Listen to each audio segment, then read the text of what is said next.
Hello, everyone. My name is Deborah Kahn. I'm executive producer at the Wall Street Journal based in Hong Kong.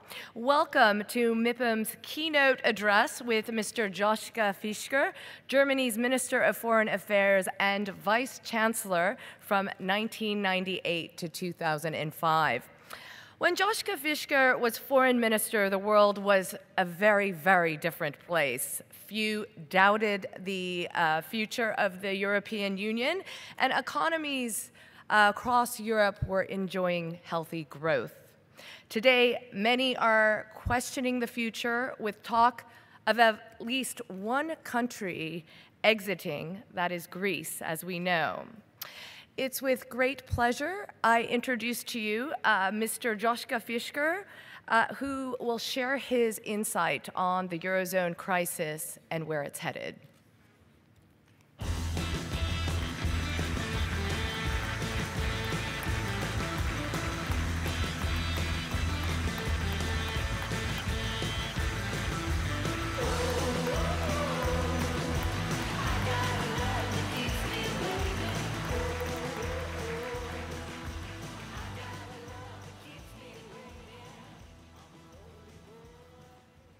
Good morning, ladies and gentlemen. It's a great pleasure to be here today to address these important issues of the world economic and financial crisis and the future of Europe. When we experienced in the fall of 2008 the beginning of the crisis, almost nobody thought that in the center of the storm, within few years, there would be Europe. The financial crisis hit everywhere around the globe. It was not only Europe, it was the United States, emerging markets everywhere. The question is, why is it now that Europe is in the center of these present crises? And to answer that question and to give you a perspective about the future of the development in Europe, we have to dig a little bit deeper. When we look back,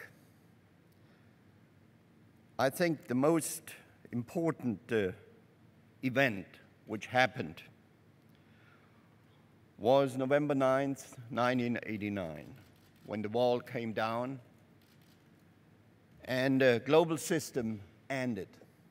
The global system, which emerged out of two world wars, the so-called bipolar system between the West and East, capitalism and communism, Soviet Union and the US as the two superpowers, leader of the two global camps. This system disappeared.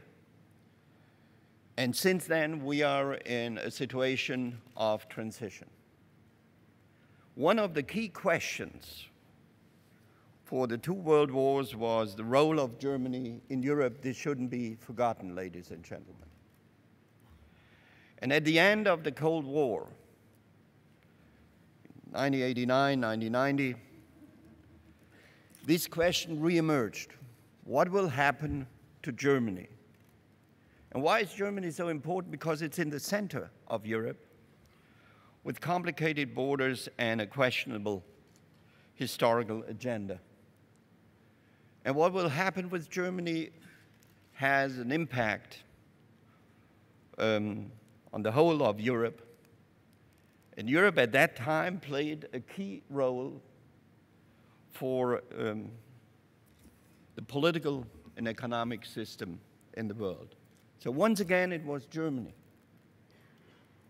And I think it was one of the huge benefits in our national history that we managed it to get the consent of all our neighbors and former enemies and of all the world powers, including the Soviet Union, later Russia, for unification. I mention this, ladies and gentlemen, because this will lead us to the core of the present crisis of Europe. European unification was not and is not an idea of crazy politicians which think that we need a united Europe.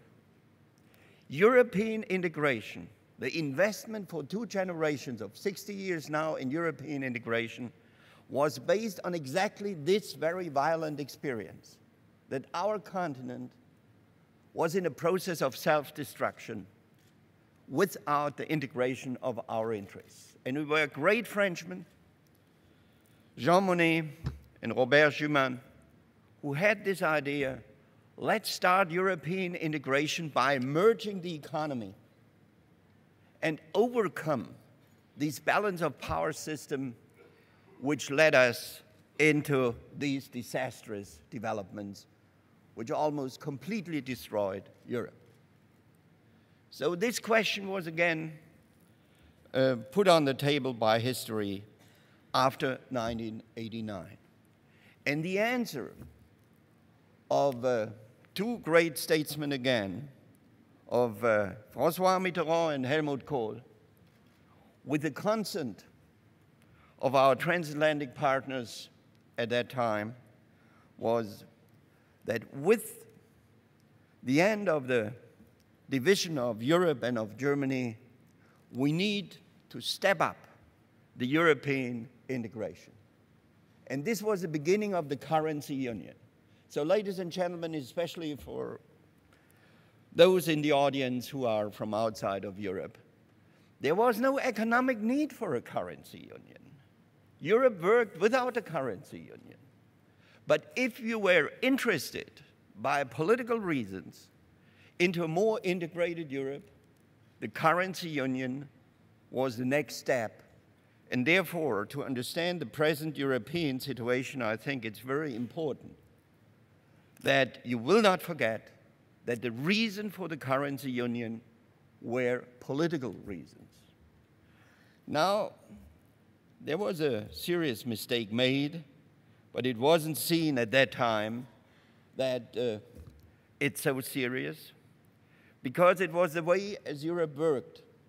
Monnet developed a method of an incremental method to move ahead.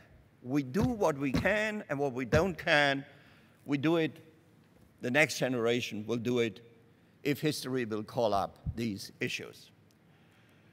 The problem of Maastricht, where the currency union was agreed, was definitely that a currency union was formed without a common fiscal policy and without a political union.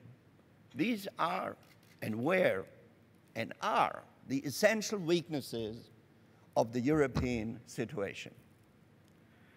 Nobody at that time could imagine that a global financial bubble will burst as we experienced it in September 2008, but it happened. And the European Union was just in the middle of a process of integration. Yes, we had a currency union. No, we didn't have, and we don't have, a fiscal union, common fiscal policies, and what we don't have is a common political union. These are the reasons why we have Europe in the center of the global financial crisis. A lack of political integration. And my answer, ladies and gentlemen, is very simple. It's a political answer. We will not overcome the financial crisis in Europe if we are not ready to move into political union. Means common government, parliamentary control on the European level, and a division of power, a certain centralization of power. If we are not ready to do that, I don't believe that the euro will survive. That's my clear answer. But we must think about the alternatives. It's very simple to say, okay, we are going back to our national currencies. Nobody is talking about the price. It's very easy to use eggs to make an omelet, but try to make eggs out of an omelet again. That's, I think, quite a challenge. So from my point of view, I think Europe has passed the point of return. It's an illusion to think we can go back to our national currencies.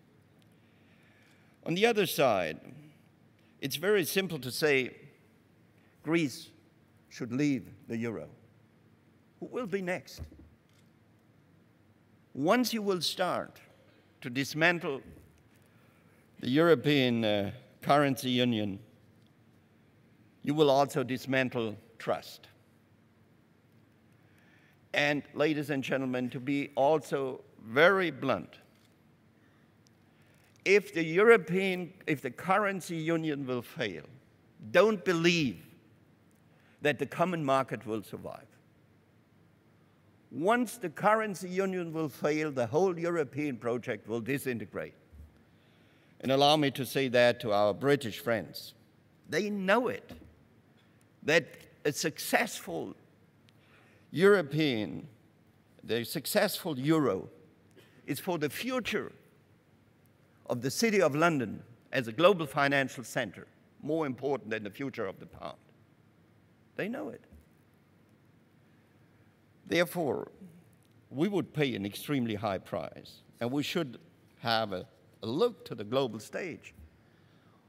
Since 1989, we are in a process of transition. A new global political and economic system emerges. I personally thought that after 9/11, this will change the world. I have to correct myself. The rise of the emerging powers, led by China, India, Brazil, Indonesia, this will change the global politics and global economy. This is a historical change in the 21st century. And now, I'm talking to the Europeans here because the outsiders won't be interested in our future. It's up to us whether we will play a role in this world of the 21st century, which will be based on a transfer of power from west to east anyway, and rightly so. I'm not regretting that.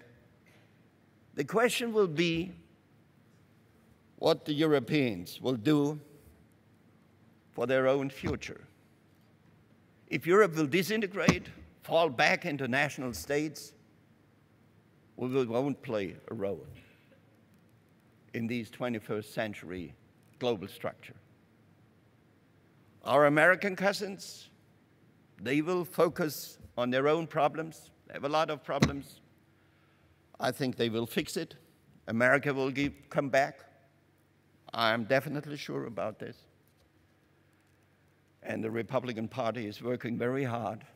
I think that's the biggest super PAC for the Democratic Party and President Obama nowadays. They are working very hard, and America will come back. I'm sure they will do it. But they will be drawn into the Pacific Rim. There they expect growth. There are their major creditors. And there might be a strategic challenge by China.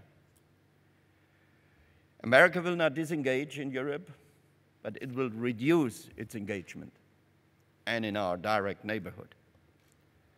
All the others will be less interested in our well-being. So it will depend at the end whether the Europeans understand that we have to reorganize ourselves and to defend our interest in a peaceful competition in the 21st century on the global stage. It's a major challenge, ladies and gentlemen, which we are facing nowadays. Now, I think crisis is also a driving force. You won't have serious changes without the challenges of a crisis. This is the moment, that's my experience, when firm structures became soft and you could model them, you could make progress. So it needs strong nerves, strategic determination, tactical flexibility. But you need strategic determination. I think the crisis would be much easier to manage if the European leaders would be pretty clear about the strategic direction. And this strategic direction, the only answer can be political integration, centralization, a certain centralization of power. I don't want to use diplomatic words for that fact. That's the key element. Now, I think the European Central Bank acted courageously and acted in the right direction by flooding the banks. By the way, this is a not so visible for the broader public opinion instrument for recapitalization of European banks. It's more costly than a direct recapitalization, but it would be more questionable in the political sector. So from that point of view, I think they made the right decision. European Central Bank was pushed into the key role, into the driver's seat, because of the lack of political institutions in the currency union. I think especially my country made a mistake how we behaved as Germany in dealing with Greece and other Mediterranean countries which are in the crisis. You don't have to kick the weak. I think the same could have been done in a very different approach and should have been done. It would have been wiser. But we must understand there is an actual crisis where you need crisis management. There is a structural crisis of a lack of competitiveness in many European economies, which must be addressed too. And there is a structural crisis of reducing the public debt. But allow me to say, in many European countries, the public debt was not the beginning of the issue. It's different in Greece. But Spain, for example, had a better debt ratio than Germany. Ireland too. I think the Irish government made a terrible mistake by taking over the debt of the private sector. If the Irish government wouldn't have made this step, London, Berlin, and Paris would have owned immediately the crisis, because a lot of British, German, and French investors invested in Ireland. I think it's more than legitimate. It's in our common interest that we are addressing these issues together and stopping the blame game. We have to address the crisis in all these three levels. Actual crisis management is done by the European Central Bank, I think in a very decent way, but it's limited. The structural problems are addressed by national governments, by budgetary reduction, but again, we shouldn't underestimate that timing in politics, as in the economy and financial sector, by and then is the key factor. To do the right things with the wrong timing, you will end up with disastrous results. So I think we need a certain balance of restructuring the debt and reducing the public debt on the one hand, and giving incentives for growth on the other hand, especially in the European South, especially in Greece. I don't understand from the very beginning why all these efforts are not combined with a growth strategy, a recovery strategy. I think this will be a key factor. And there is a certain form of ideological conflict between Germany and some other very few countries and the rest in the Euro group. But at the end, this is not, I think, a contradiction which cannot be solved and settled. It could be done. So from my point of view, you will ask as investors, what would be my advice? Write off Europe? No. I'm firmly convinced, ladies and gentlemen, I'm not telling you that because I want to please you. If I would be convinced that Europe is a failure, I would tell you that. But the price of failure of the Eurozone means to give up the whole of the European project. And this would be an unbelievable historical disaster for all of us. So if you look back to the key moments of the crisis within the last 2 years, you will see once the European car approached the abyss, and the leaders are looking into the abyss in fear and feel the cold coming up of the abyss, they are turning around the wheel and move in the right direction. Therefore, I think Europe will make it. It won't be nice. It will be a bumpy road ahead, a lot of crises, a lot of talks. Maybe even today. Today in Greece, it will be a key moment where the private investors will agree to the write-off of some of their investments. But whether they will do it voluntarily or involuntarily, it will happen, as it happened in the past. So from my point of view, yes, Europe will make it.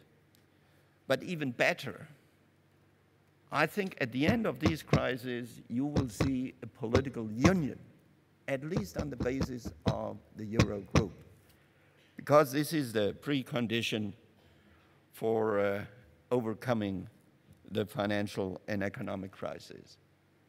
Now, for everybody outside of Europe, this is a huge, huge effort. It never happened before. Unifications in the past, if you look into the history books, in every culture, whether it's Asia or Europe or wherever, unification it traditionally was based on brute force. There is no example that sovereign states are merging, moving together. So this is a huge challenge, but I think that's the future of Europe. Now allow me to make this quite clear, that Europe will be a good place to invest. But as a German, and I'm really proud that Germany today is the country of honor of this global conference of the real estate industry, Germany is moving ahead in another sense, which might be very interesting for the real estate investors. After Fukushima, where you have happened, the disaster in Japan 1 year ago, Germany made an almost revolutionary decision led by a conservative, liberal for our American friends means business friendly, not in the American sense, liberal. Led by a conservative, business-friendly, liberal government, an almost revolutionary decision. We said farewell to the use of nuclear power. Within 10 years, it will be done. And this is a fixed political framework. It's supported by more than 70% of the German population and by all parties in the parliament. So whatever will be the outcome of the next elections, there will be no change in this issue. It's fixed, it's done. But this means, together with the goals for climate change, that the biggest economy in Europe will move into uncharted territory, investing a lot in renewable energy, investing in new grids, long distance, and in smart grids in the last meters, but investing tremendously also in energy efficiency and energy saving. So for the real estate industry, this will be a huge opportunity. And when Germany moves in this direction, this will have a tremendous impact for the whole European economy. Britain, for example, is doing also extremely well in that direction. The Scandinavians, Dutch, but even France has started now, which has a different approach to nuclear power, to move in that direction. So what I want to direct your interest on this transition, energy transition in Germany. This will have tremendous impact on the real estate sector and offers huge, huge opportunities. This is a signal that the old continent is not so old. We are moving ahead. We will be pressured by the crisis into a political union. The Europeans, with all our burdens of debt, of population growth, whatever you name it, I think Europe will be still a very, very dynamic continent, even more so in the future. The crisis will push us forward into a political union, into the political integration. So at the end, my advice, don't bet short on the future of the euro. I personally bet long. Thank you very much.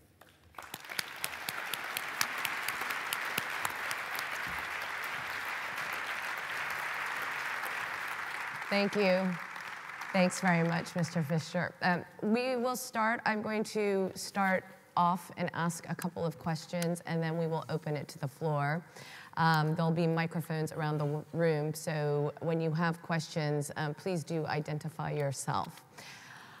I wanted to talk to you about political integration because obviously that's a key point going forward for the Eurozone.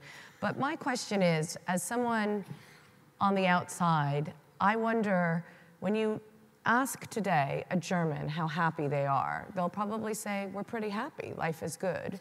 You ask a Spaniard the same question, and they'll probably say life's pretty hard and it's not so happy. So when you have so many different economies and their health varies to different degrees, how do you politically integrate them, given the fact that you're talking about democracies here who have to keep the people in the forefront of their agenda? Well, will the life be better for a Spaniard if Europe will be a failure? Answer, no, it won't. Will the life be better and the future be brighter for a German if Europe will be a failure? No. He's not happy or she's not happy to bail out. But that's the same in Germany. We have a federal system. So Bavaria is extremely rich, was poor in the past, in the south, or Baden-Württemberg. Extremely rich and successful. And we have in the north, for example, Mecklenburg-Vorpommern, the Baltic Sea region, which is extremely poor. So why should people in the south pay for the people in the north? We have a transfer system, yes, and of course, a common European Union will have transfers. We have transfers, not very big one now, but we will have it in the future too. And we have it in two ways. The common market is also a transfer mechanism.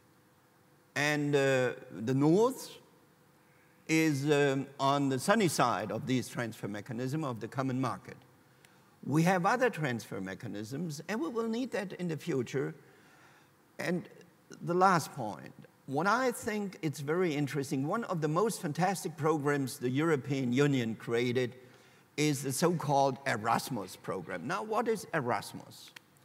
Was a Dutch philosopher and one of the real genius in the beginning of modern times.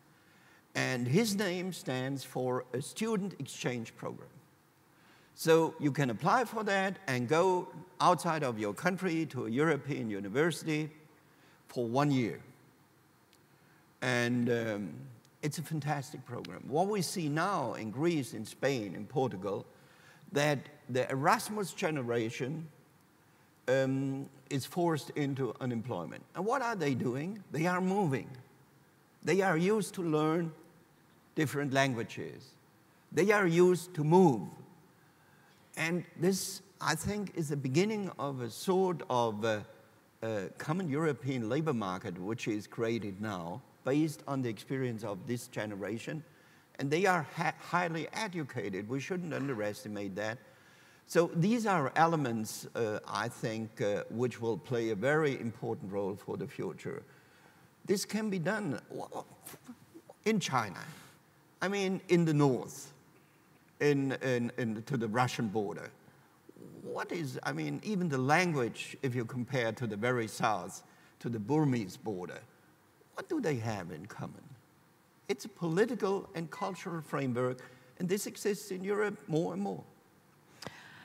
Greece, the question that everyone's asking, I know that you feel that it is necessary for Greece to remain in the European Union, but as your experience, from your experience as foreign minister, realistically, what % do you believe they really will stay within the union? I mean, how close are they to exiting? Okay, you asked the foreign minister, the former foreign minister, and I will tell my European countrymen and women, we shouldn't forget the 90s. Remember what happened there in the Balkans? When Yugoslavia collapsed, war came back to Europe, horrible atrocities, war, instability. And why we managed it, not only by the use of force, but by the promise that the whole region will be one day part of Europe. They are part of Europe. We might have a dispute about Turkey. I don't want to discuss this issue now. But the Balkans, nobody questions that the Balkans is a part of Europe. We shouldn't forget what happened there. And we shouldn't forget the risks which emerged out of the disaster of the former Yugoslavia. So Greece is part of that region.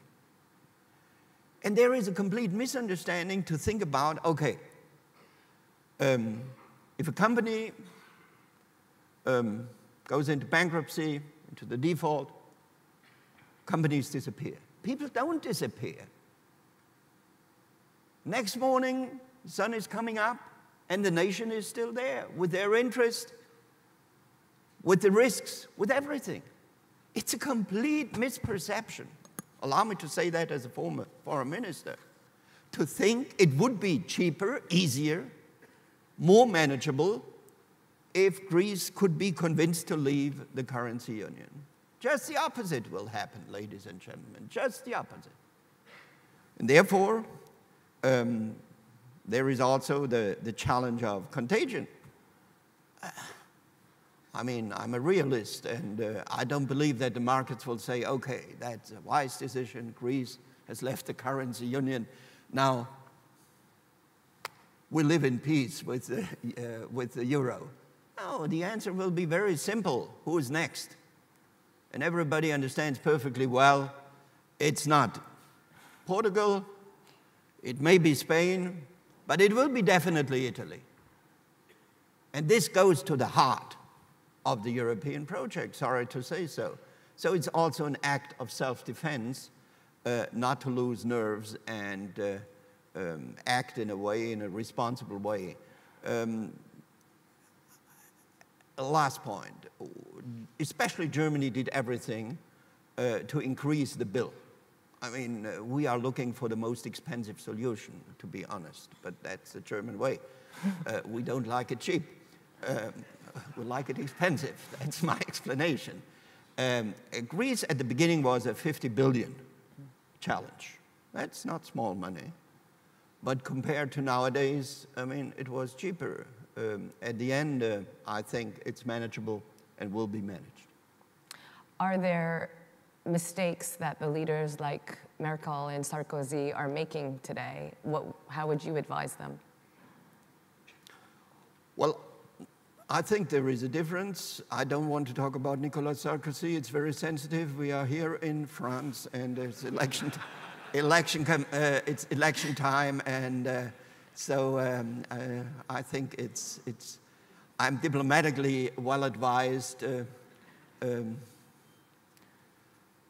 restrain myself. But in Germany, yes, I think my Angela Merkel at the end moved in the right direction. I think we have to move into a fiscal union. That's the next step. We made a three-quarter step, as usual, with Angela Merkel, or a half step, but not a full step. So the new treaty, I would say, does not say farewell to the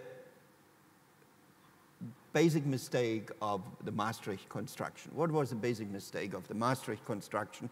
The basic mistake was that the leaders thought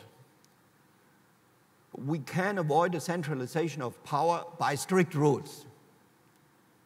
That's a typical German misperception of reality, that the rules are important and not the centralization of power. I mean, we are proven wrong. There is no way around about centralization of power. It means common decisions by elected bodies. There's no way around that. And Angela Merkel still thinks that stricter rules enforced by the European Court of Justice or by the Commission might help. Now, it was, for me, almost funny experience. They had the last summit last Thursday, 1 week ago. And there, this new European compact was emerged and were signed. Next morning, less than 24 hours, the Spanish Prime Minister, Rajoy, declared that, sorry folks, I can't play according to this rule. I have signed it, it's a good idea, but sorry, the situation is too harsh. I can't keep my budget within these limits.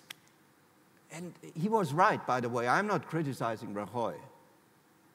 But this demonstrates that even stricter principles are at the end only paperwork if they are confronted with a harsh reality.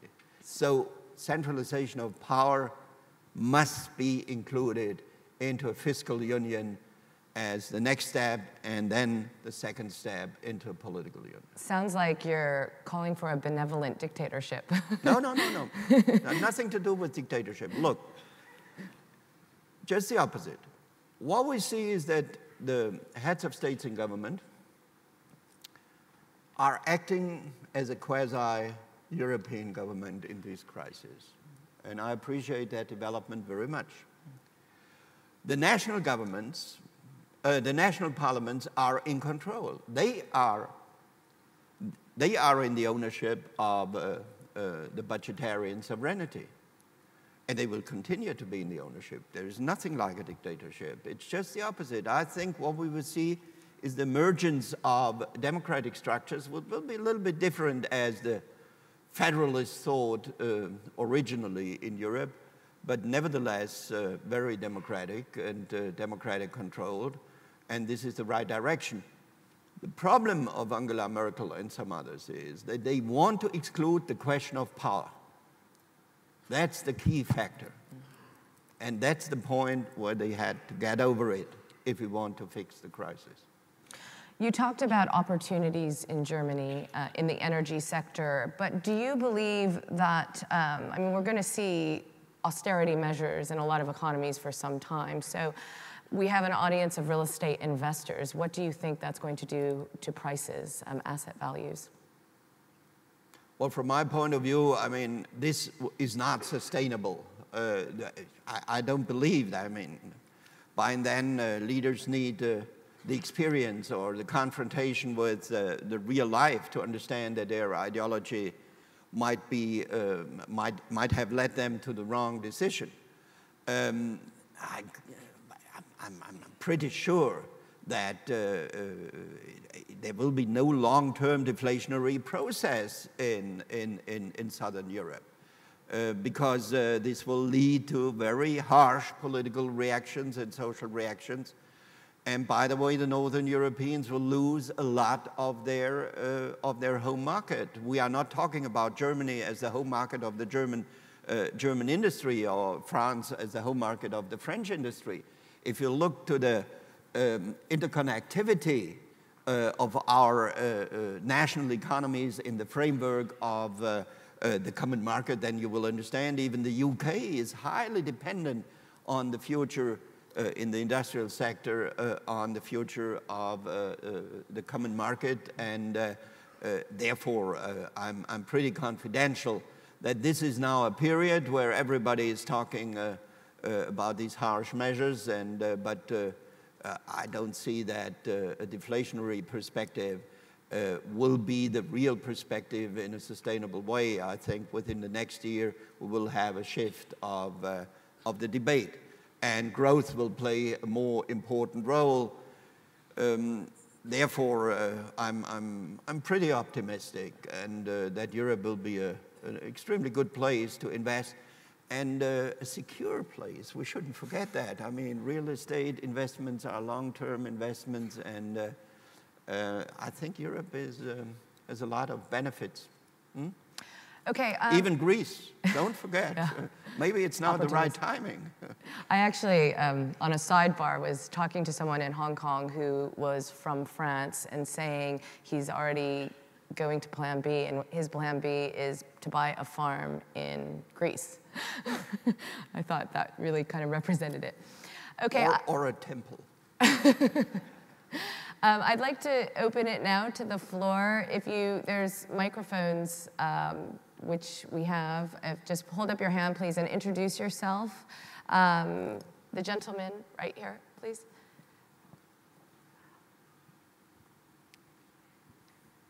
Good morning. I'm Giacomo Catalano. I represent my family company established in 1977. We aim our business activity on a consulting and brokerage firm in the global property market. First of all, I would like to congratulate myself with you, Mr. Fischer, for your positive and proactive perspective of our continent.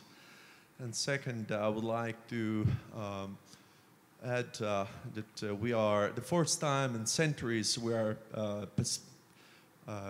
in a Pacific way, we are sharing several languages, cultures, and I'm very appreciating this miracle.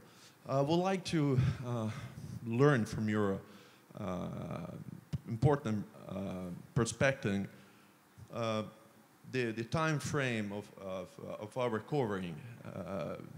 Your point of view, and many months it takes to have a more dynamic economy, and the cash flow start to flow properly into the business activities. Thank you. Well, if you look to the reality, for example, I mentioned before Greece.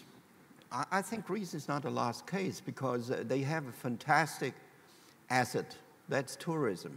If they invest, if they modernize, if they reorganize, I mean, this asset is tremendously and can create an immediate cash flow if it's done in the proper way.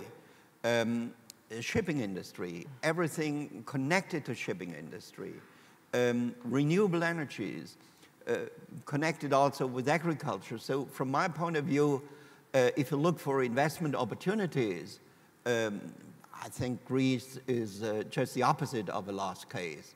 The state is a serious problem, but there the European Union is very experienced how to contribute to institution building, because I think the major challenge in Greece is institution building and changing the mindset. Look to Italy. Within 100 days, the situation in Italy has completely changed, and astonishingly, the mindset, the Monti government is doing a fantastic job, and hopefully this will spill over to the whole society. Institutions will modernize, especially in the education system, and the private sector will create more dynamic infrastructure, whatever. Italy is a country with fantastic capacity, and the same with Spain and Portugal. So these are not lost cases. These are countries in a crisis in the framework of the European Union. The Germans won't become Italians, and the Italians won't become Germans, and the Dutch not Greeks, and the Greeks not Dutch. This won't change. But I think we can together create a huge dynamic, which will immediately then create investment opportunities with a huge cash flow. We have to do it, and thanks to the competition from the outside world, we are forced to do it. Look, I was a member of a government which was at the end elected out of the office. Why? Because we reformed our labor market and welfare institutions, whatever. It was a left government, so you are not voted into power to do these things, but based on the challenges of unification. And everybody celebrated parties, and so the Germans had a very tough 15 years. It shouldn't be forgotten. We had a decline in wages, we had a decline in pensions, we had to restructure the economy, the private and public sector, we had to restructure the labor markets. Everything was done and contributed now, everybody agrees, even the former opposition, that this was a key factor for the re-emergence of Germany. But it's not popular. But you have to do it, and you can do it successfully. It needed time. It's not a quick fix from one year to the other, but we made it. Nobody thought that Germany could make it again, and we re-emerged, and so you will see the re-emergence of the Mediterranean member states. I'm definitely sure about that. The gentleman on the end, in the middle here. My name is George Leventis. I am Greek, but I live in the US. And I have to tell you what's happening today is not fun. I do not like the way my fellow Greeks do business. I was honored 12 years ago to go back and be the Director General of the Athens Olympics. And I lived, if I may say, the atrocious system of doing business firsthand. And I left. However, I want to applaud you, Mr. Foreign or former Foreign Minister. But I want to ask you a very important question. What your countryman is doing today is not helping. Yeah. And I would like to know what kind of advice you would give your, for example, economic minister, in the way that all they are doing is essentially pushing the wound, throwing oil on the fire. And as you said, history repeats itself. People are not happy. And if the people are going to throw the government out, time and again, and elections are coming, and I can tell you, nobody is going to be in power. You're going to have a bloody mess in your hands. So I wonder, what kind of advice would you give to your current government about avoiding a problem like that? Unfortunately, it's not any longer avoidable because the China is broken. From the very beginning, I've had close relations to Georgios Papandreou. We were together foreign ministers. I visited Athens at the height of the crisis. I saw the mood. It was a complete disaster. What I don't understand why our chancellor, I would have advised her, go to Athens. Don't kick I mean, in a class, when the bully in the class is kicking the weakest, which is lying on the floor, that's terrible. And there is no need to do that. So my advice would have been passed. Go to Athens and give them the feeling, yes, as you said, you were not happy with how business was done in Athens and in Greece, but give them the feeling everything must be changed. We cannot go on together in that way, but we will be with you. We will help you. I would have done that. Very simple. I mean, to insult people, that's, I think, the same in the business. It's a bad advice to insult people. I mean, there might be contradictions. You can't agree. You have to fight against each other. But you never should insult people, and definitely not insult individuals, but whole people, because there is something like a collective memory. On the other side, also I say the same in the direction of Athens and Greece public opinion. I mean, to compare Schäuble or Angela Merkel with the Nazis is also ridiculous. I mean, they have nothing to do with that, just the opposite. So from that point of view, I would say cool down and start to speak to each other. Therefore, I think about a Euro chamber of the national parliaments. At the moment, the key democratic decision makers at the end are the national parliaments, but they have no platform discussing with each other. So the Greek representative who thinks that these Germans are all civilized Nazis, and the Germans who think that these Greeks are all lazy and want to have our money, they are not confronted with each other. They should be confronted. That must be, I think, a very important step. So my advice would be create a Euro chamber out of the representatives of the national parliaments, the leaders in the national parliaments, bring them together, and I think this will have immediately a positive impact, because suddenly they must discuss with each other and they will realize neither lazy nor Nazi, but different political interests, and they have to reach agreements. The gentleman with his hand up here. Right there.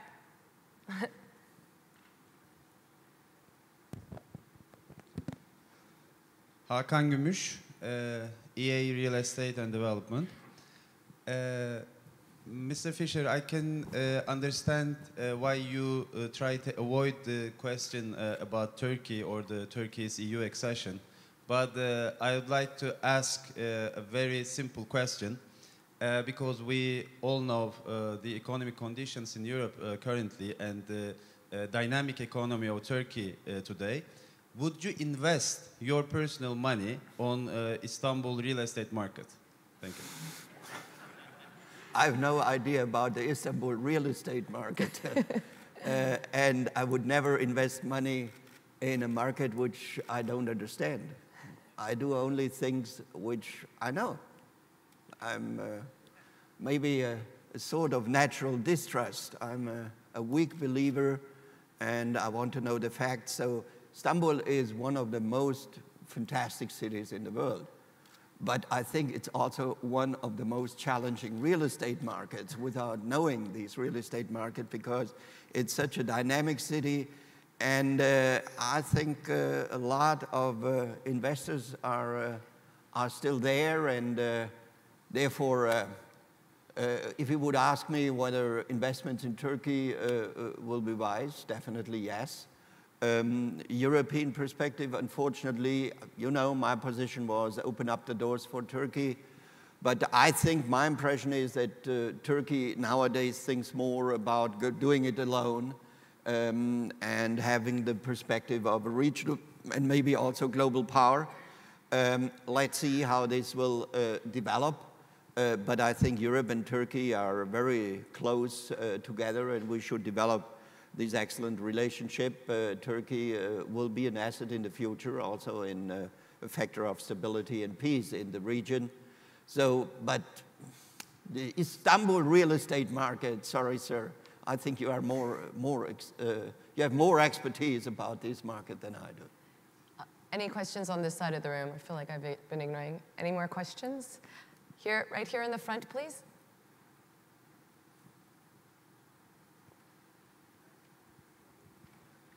Hello, my name is Ern Greif. I'm a banker. I work at BNP Paribas. I'm a German and I live in London. You mentioned the Erasmus program, which I think is a fantastic opportunity for many Europeans, young Europeans. But I also think there's no greater tragedy, economic tragedy and social tragedy than youth unemployment. And we see the statistics now in Spain, in Italy, in Greece, of course, as well. And one of the other features about Europe, of course, is mobility. I'm concerned about the brain drain, as it were. This youth, educated youth, being forced to move to the stronger economies in Europe, Germany, France, and in turn, that will be driving the German economy. As a politician yourself, what are the messages you would be given, not as politicians to politicians, but to the German taxpayers, such that we can promote and make people genuinely understand, the Germans understand, that the transfer system is in fact something very good for Europe? Well, sir, honestly, I have no doubt. I mean, I'm doing a lot of talks, especially in business environment, and especially in the environment of smaller businesses, entrepreneurs with smaller businesses. And it always starts in the same way. People are very angry. We are not paying for them, and stop it, and whatever. They should work harder. But then, at the end of the debate, it's also always the same result. You think we have to do it? No. I think we must do it. What this reflects is my assessment of the German public mood. And I'm speaking only for Germany. I can't speak for France, because I'm not experienced in French politics and the public mood in France. But in Germany, if there will be a vote, yes to the future of Europe, into political integration, including transfers, or no to Europe, 2/3 minimum will vote yes. Why? Because there is a deep, beyond partisan lines, far beyond partisan lines, there is a deep emotional knowledge. I call it emotional knowledge because it's more than rational. That the happiest period in our national history, which was definitely not so happy, was linked to Europe and European integration. And I have no doubt, as a very experienced German politician, that this will continue. Therefore, I think our leaders could be more courageous without risking too much. And Europe relies on France and Germany. It's not only Germany. At the moment, everybody is talking about Germany. But to understand the construction of Europe, you must understand the Franco-European rivalry over centuries, or rivalry may be too soft. And Europe overcame these confrontations, which has torn apart Europe. So all these ideas, let's have a strong euro, weak euro, leads always to the question, and France? And the French will never say farewell to the Mediterranean, because this would, I mean, it's impossible. It's completely ridiculous to ask a French woman or man not any longer, I mean, to think about the Mediterranean. That's part of the French identity. There's no question about that. So to think that we have two different euros, a weak and a strong euro, will immediately lead into a dead-end street. Or even worse, if France would be the leader of the weak eurozone and Germany of the strong eurozone, it would reinstitute the Franco-German confrontation, which would be completely mad. Completely mad. It's impossible. Therefore, France and Germany together are the rock bed of the European development. By the way, it's completely underestimated how dependent we are in economic terms. France and Germany are extremely integrated and dependent. So from my point of view, it will be very important what will happen in France now with the elections. It will be a real an election with huge, I think the biggest European impact we have seen in modern French history. But Europe rests on our two nations, the future of Europe, not exclusively. Nobody is excluded. We need all together. But if France and Germany will fall apart, I think the whole project will fall apart. Okay. I think, did you want to, one last question. Here in the very front row, please. And then I think we're almost out of time. This one. Oh, this one in the front. Sorry, this gentleman. Thomas Ernst from Genesis International. Mr. Fischer, you're arguing from a historic and a political view. I'm a businessman, and I agree with you that change is opportunity, that crisis is opportunity. But I believe before people in business and also in politics are really ready to change, they need to feel pain. Pain usually precedes large change. And just keeping on writing tens of billions of euros checks every few months, I think takes away the need for immediate change and actually can exacerbate the crisis. And my fear is if you keep doing that, yes, it serves as a very bad example, and you actually make the weak nations, as you say, bedrock and shoulders, you make them weaker, and you don't really, in the long term, help the nations that now need change through reform and not just through transfer of monies. Well, sir, sounds nice, but are we paying or are we writing checks for the Greeks? No. We are writing checks for the savings of the Germans, the French, and whoever. I mean, it's very simple. Or even better, I mean, if I would follow your idea, after Lehman, after a complete freeze of the global financial system, following your idea, it would have meant that the states keep out, don't write checks, don't put the international financial on artificial life support. What happened? Led by a Republican president, George W. Bush. I never have thought that what I learned from our American cousins, at the moment of a crisis, they are completely pragmatic. And if a Leninist approach is needed, let's take the Leninist approach. If it helps, fine. Don't think about the ideology or whatever. We are for private business, but if the collapse of the whole system is needed, even in the US, I mean, they were ready to intervene. And they did it rightly so. So this was the beginning of the public debt crisis. Once again, Ireland, I think they made a mistake. I wouldn't have done it. But this was based on the size of the Irish economy, because then the stronger shoulders in London, in Berlin, in Paris, I mean, would have seen immediately that the crisis is theirs and not the Irish. But I'm fully in favor, and there I object to your position, that the states, the international political system acted properly. We know the results of 1929.